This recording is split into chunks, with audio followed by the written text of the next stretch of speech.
Tomás, we're back, my friend, but enough out of you. We got Ryan in the house, Crypto Conversations. How are you, Ryan? Welcome to the show. I'm great, Tony. How are you? I'm doing great now that you're here. Protect me, help me. Awesome. Tom, how are you? I'm actually pretty good. Good. All things are good this morning so far. I'm happy to hear that. Yeah. You know, Your timing couldn't be better. Yeah. What do you think we're going to talk about today, right? Before we jump into it, I got a tour of the studio yesterday. It looks pretty sweet. The new studio. Yeah. It's awesome. Oh, this is your first tour? Yeah, first tour. You know, I'm late to the party, but JJ showed me around. Exciting stuff. Yeah. Is he a greeter now over there? Yeah, he's giving tours. Yeah. Beautiful. I love it. I love it. So, We finally found a use for him. man. No, it looks good, doesn't it? Yeah, it I mean, does. when all the stuff's there, when our big boy table gets over there, Yes. and there's multiple studios, so you guys can film in whatever studio you want. It's cool. Yeah. And maybe it's just because you don't have all the equipment in there yet, but it feels like it's a lot bigger. Both of the studios. I mean, the second studio, Studio B, Good. much bigger. So Yeah, Very it's cool. it's really not. okay, It just looks that way. Yeah. When the furniture and stuff gets in there, it's gonna seem small. And it does still kind of retain the cave feeling. Oh no, which that is was good. the whole point. Yeah. No, we were, like a lot of people now, they like studios that are bright and you can see the city. We have two studios, so you can see there's another studio you can see the city. I wanted a cave. Yeah. No, I like know. it dark and black and Yeah. cave-like, and I mean, Perfect. Like your heart. Yeah. yeah. No, so it's dark and cave-like, but it's cool. The designers did a good job. Yeah. It looks really good. We're gonna talk Who's about. down? What kind of move is that? Down goes Frazier. Down goes Frazier is right. Sorry, Ryan. We're not talking about traditional assets on this show. Yeah, that's right. That's right. Come on. Sorry. I didn't mean Get to. young, old man. I Get didn't mean young. to spoil the parade. We are going to talk about the Bitcoin ETF for what I hope is the last time. After 10 years, we get the approval, which I guess stumbled. Now, what is the gates. best part of that? Now, what really? Well, that's what we're going to talk about, right? Yeah. Now what? So let's just jump You got into it. Bitcoin Cash up 2,000 already to 49 new highs. Yeah, it's Just been pretty positive response here in the market. We had a preview of this. I think this is a buy the rumor, sell the news. I kind I of do, I'm going to go but to I always my do. trade page. I'm going to go to crypto. I like this.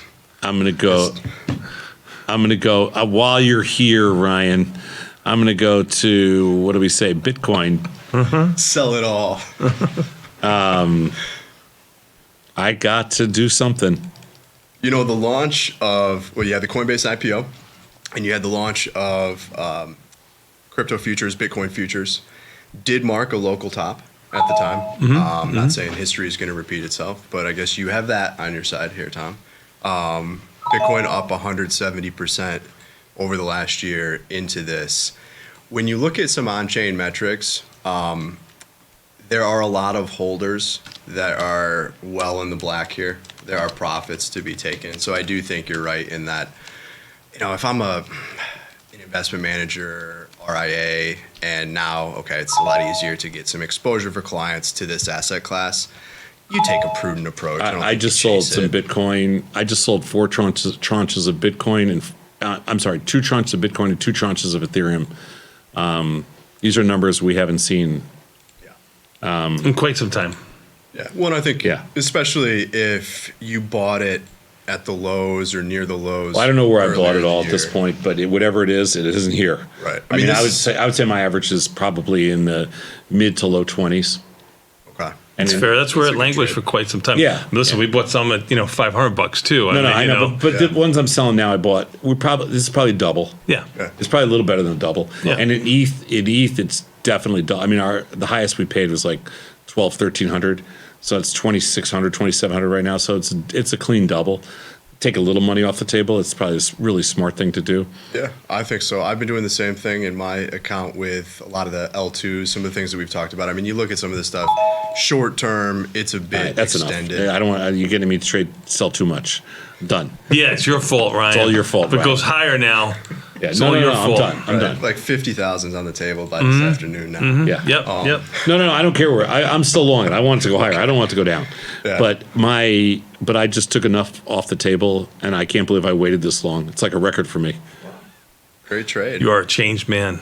I mean, I I think am. there's market conditions into the spring here. When you look at this as just a vehicle for liquidity, I think we could see some liquidity dry up into March. There's reasons to believe that maybe the bank term funding program that's added a lot of liquidity isn't extended. We'll see what Janet Yellen and everybody else has to say.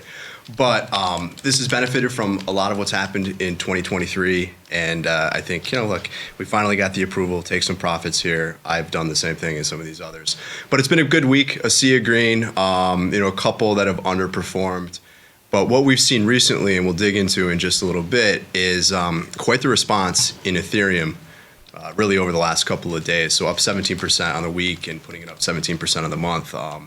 It's kind of dead money, as you've described it prior to this. We'll see if that rally continues. But to give everybody an expectation of where we could see things trade, just given implied vols here. Price is up a little bit, I think, on Bitcoin from when I ran these numbers maybe half an hour ago. But we've seen vol come out of the market a little bit. Still elevated, but you have seen implied vols come down following the announcement. IVRs still north of 50, but off of those 80 levels that we saw last time. Gives you a $4,000 expected move in Bitcoin, about 250 in Ethereum. And there's your ranges. Nothing kind of out of the ordinary when we look at how this is trading. So when we think about this, when we just think about this whole thing, is this the? I mean, I just obviously playing it like the buy the rumor, sell the news type thing, but Yeah. but forget about the price. When we talk about it, conceptually. So from what I was just told, the margin, there is no margin. I thought this was going to be leveraged. In terms of like the underlying product, Yeah, I thought giving the you, like, 2-3x ETFs were going to be exposure. leveraged. Like a stock would be just a leveraged, spot, just spot ETF. So it's very similar to GLD. You want gold exposure? Here's another vehicle. No, I understand that. Yeah. No, I understand that it's not leveraged. What I'm saying is, from my understanding, is they're requiring 100%. Oh, well, I mean, I think that's on the clearing firm. I don't know why you would do that. No, that makes no sense. Right, I mean- because you're collateralizing it with. But it might be for the time being. It's not going to zero. I mean? Right. I think that still, I mean, look, You think it's just a temporary thing? yeah, Jamie Dimon still says it's used for sex trafficking. That's People correct. still call it a Right. tulip bubble, and we're Right. terrified of this asset Jared, class. Jamie Dimon's just mad because he didn't get his own ETF. I mean, that's where we are. So I guess, margined at 100%. I don't know. It makes no Yeah, sense. It's not going to zero. You collateralize it. It's not going to. I mean, we got makes no sense. It's got a 61% vol, right? So 61% vol doesn't suggest for 1 second it should be 100%. No, and there's stocks that we have no problem trading that not we as in like Tasty Trader the organization, but just in the market. And there's no much higher options vols. either. Not yet. No. When are they saying there's going to be options? I haven't seen anything on that. I wanted to ask you guys what you typically see. Is it a couple of weeks? It seems like recently. if it's a new hot offering, it should be like a week. Okay. And if there's Or less even. I mean, when they've done I it was before. at the SIBO yesterday and I asked them when are they going to launch the options list. They said they don't know. Okay. It's up. And the new SIBO exchange launched the futures today, I believe. Their new futures, which is 1/10 of Bitcoin and a full and an ETH future. So they're fully margined. Okay. But we don't have them yet because FC Stone can't clear them. So we'll have them probably, they're saying about 2 weeks. Okay. Great. Well, I think that's a positive, right? It brings more products. My Taiwanese internal sources are telling possibly Monday for options. Okay. That's Okay. Monday's closed, so that'll be Tuesday. But how do you have options when your underlying's not leveraged? It's super weird to me. Yeah, I would Yeah, I don't imagine know. that changes, right? I would mean, imagine that doesn't- changes too. it doesn't Maybe really it's make just a sense. 1 day thing. Yeah, I hope so. Yeah. So for everybody that is following along here, there's I think 11 or so that have been approved, all approved at one time. What's really funny is 11 is not sustainable. No. I mean, so you don't need 11 You think it's too many, 11 doing the same exact thing? I think 2 is too many. Okay, I get it. Okay. I mean, I don't understand. Like, what's the point? Yeah, I agree. The only with you. difference is a tiny Management fees. Okay, management fees. They're all going to be. The only difference is they're all different companies. and they're all within a few pennies of each other. Yeah. So We have seen, How do you leading pick up. it? Like you pick wine, take the one in the middle, or two off the bottom? No, that's the worst one to pick, by the way. Which one? The one in the middle. It always has the most markup. The one in the middle always has the most For markup? wine, yeah, because that's how everybody thinks. Oh, so you take the second from the bottom? Yeah, something like that. I've heard every different It's a rumor. good strategy. What I think is cool about wine, which is the same thing with Bitcoin here, is that everybody wants to act like they know something, Yeah. Nobody knows anything. and nobody knows anything. Like, so it's Well, this is just long Bitcoin, right? So, There's like, no if you handed me- management strategy If you handed here. me a menu with these things on it, I'd be like, Franklin Bitcoin, right in the middle. yeah, yeah. I will do the Franklin. your That's the best value. 2023. Yeah, the 2023. year. Yeah, I don't really like grayscale or fidelity, so yeah, I'll go Too much with tannins. yeah. I'll go with the iShares. It's my favorite. It's from the Coinbase region. Yeah, from the Coinbase region. They all clear Coinbase, right? Yeah, just about. Just yeah. about all. So Wait. Let me impress my date. Hash Dex Bitcoin. Yes, that charges the most fees. I will have that one. That's a good That one. will be the one. We'll have 2 bottles of that, please. I would be very intimidated if I said to a date, You pick. no, what do you trade? Like, what do you trade? Which Bitcoin ETF do you like? Oh, I like Grayscale. That would intimidate me. You heathen. Yeah. No, I prefer Franklin because of the I'd rather pay more for the better quality. I don't know if they're all trading right away, so there might be an edge to Whatever, who IBIT, cares? which is Yeah. trading. I have no interest in trading any. I just sold them. Yeah. Can you short these things? Oh, if it's 100%, you can't. Let's go What's see. the symbol? Give me the symbol. IBIT. IBIT? Yeah. IBIT. Like this, ETF's approved. Now short them. IBIT. They're only a penny wide. Yeah. No, it's penny wide for sure. Yeah. Rejected. Hard to borrow. Not yet. Oh, yeah, they're all hard to borrow. Yep. They're all hard to borrow, so you can't even short them. Nope, can't show them. So Can only buy them. Oh, great. see This how this has death evolves. written all over it. See how it evolves. Yeah, I'm going to be on the phone with our risk team as soon as this show's over in 1 hour saying, what the F are you guys doing? I mean, well, I can understand there's none to borrow. I mean, I guess. Ryan, get out there. We're 30 minutes in. Create some inventory. All right, Make a change. I'll do what I can. So here's Yeah. here's the symbols. Fee war has broken out. There's a fee waiver for most of these, so you can see that for 6 months, 12 months, a year, whatever it is, $1 billion in assets or up to $5 billion in assets, the fees are waived, and then the corresponding or subsequent fees are listed there. So they're all pretty close. I think what this is going to come down to, as it does, right, is liquidity.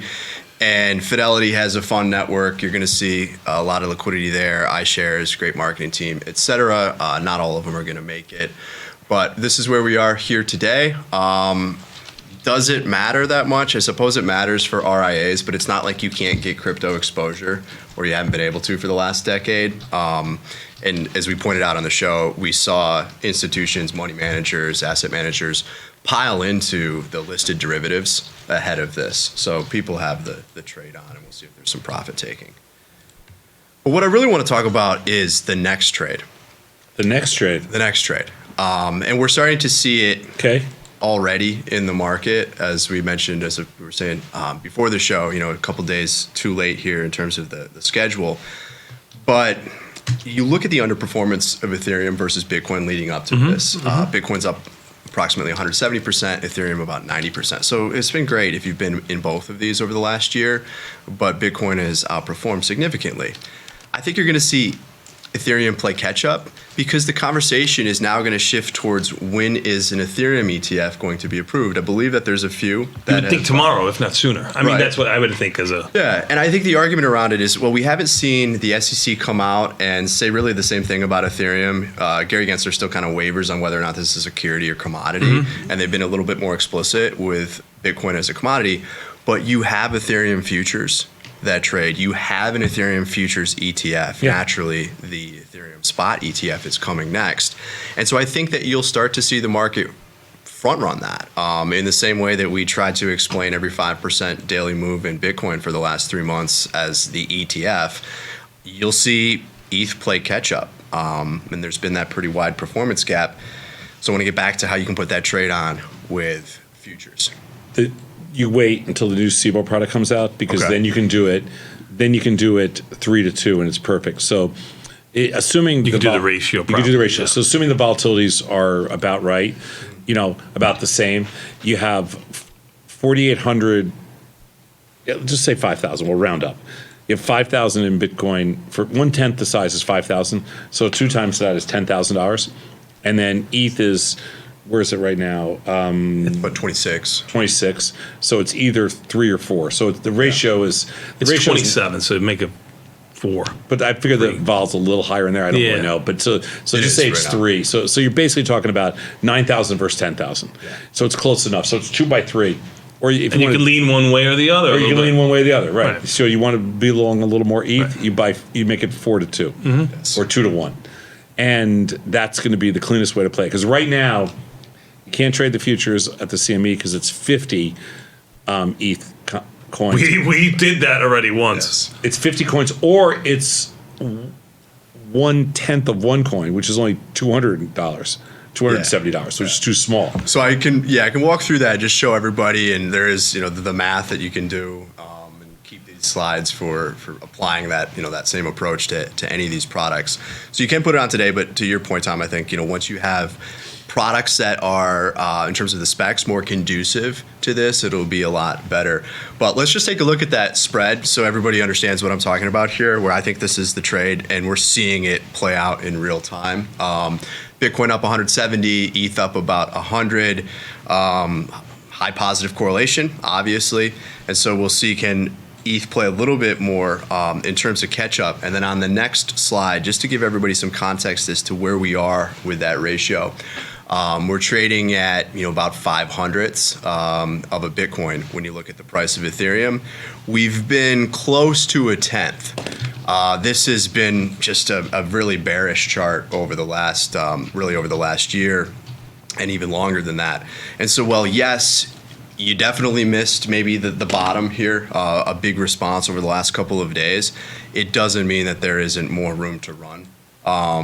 If we do start to see the conversation or the narrative shift here, then I think you could see a real bid in ETH. And this is where we are right now, or as of yesterday, I think it's moved a little bit higher since. That said, just really quickly to talk about how you structure that trade, as you had already had pointed out.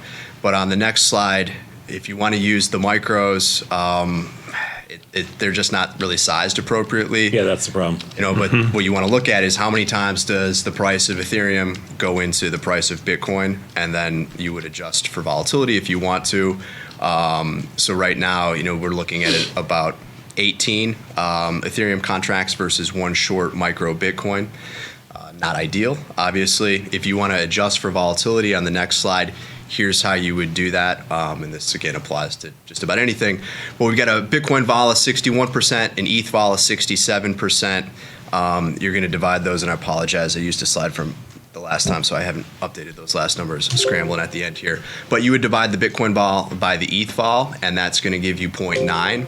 So you're going to need 9% less of your Ethereum futures if you want to weight that volatility, because the Ethereum volatility is higher. And so what that means when you look at these micros, instead of 18, you're going to do, it's Vol adjusted 6 notional. yeah, so 16 to 17 contracts. By 17, kind of funny to say that, micro Ethereum versus short one of the micro Bitcoin. And then if you have, I suppose, deep pockets, much deeper pockets than mine, you can use the standard futures slash BTC and slash ETH. So if we just jump to the next slide, one of those Bitcoin contracts represents 5 Bitcoins. It's going to give you about 240, 250,000 in notional. And the ETH is 50 Ethereum for one contract. And so that gives you, it's not perfect, but pretty much gives you a ratio of 2 to 1. You're going to go long 2 ETH and short 1 Bitcoin. So Good job. that's what I think the trade is, at least as the market kind of shifts away from what's next, right? I mean, what we're really looking at still is, in this space, a lot of the existing capital is kind of this sloshing around, rotating from one trade to another. We haven't yet really seen flows of net new capital into the space. I think the ETF certainly opens the gate for that. It's just going to take some time. And Can't hurt it. Certainly can't hurt it. It Right. further legitimizes this, I think, as there are still a lot of people that believe, again, this is like the tulip bubble. Sure. That said, if you want to pay attention to the growth of capital in the space, and you think about in the same way that in a system you might look at credit growth, one metric that I would point out is to look at the market cap of stable coins in terms of how much stablecoin liquidity or growth is occurring there. And we are not where we were at the peak in 2022. So I think if you do start to see stablecoin market caps pick up here, it's a sign that there's more participation, certainly on chain in DeFi. There's more demand, and there's more capital coming into the space. So that's something that I would look at. But again, I think what we've seen up to this point is just a lot of rotation, and the next rotation I think that you see is really into that ETH trade that's underperformed. Good job. I would agree with you, and we're obviously we actually have that position on. We're long ETH relative. So I mean, I'm agreeing. I agree with you. There's a little sell-off here, Bat. Yeah, back to the listed markets here. Not your dark world that you live in. Even the S&P down 23, NASDAQ down 75, Russell down 31. That's the leader to the downside by a 3-1 margin. And the Dow down 192. Volatility completely unchanged. Bitcoin trading 48,100. I'm talking about the cash after trading over 49,000. Obviously, new highs in there for most recent new highs anyway for the last calendar year or so. Nvidia down 90 cents, dropped almost $10 or so? $7, $8, $9, and Microsoft only up $1.60. Netflix. Nvidia high was 553. It's 543. Yeah, it's not a problem. I don't have a problem with that. Do you have a problem with that? No, I don't have a problem with that. Coin actually down $4 also. Coin traded up to 161. It's 147. So a little bloom off the rose, buy the rumor, sell the news seems to be working out just fine. Yeah. Yes. Let's take a quick 90-second break and come back. We got strategies for your IRA, not mine, but yours. We'll be back in 90 seconds. Let's take the live.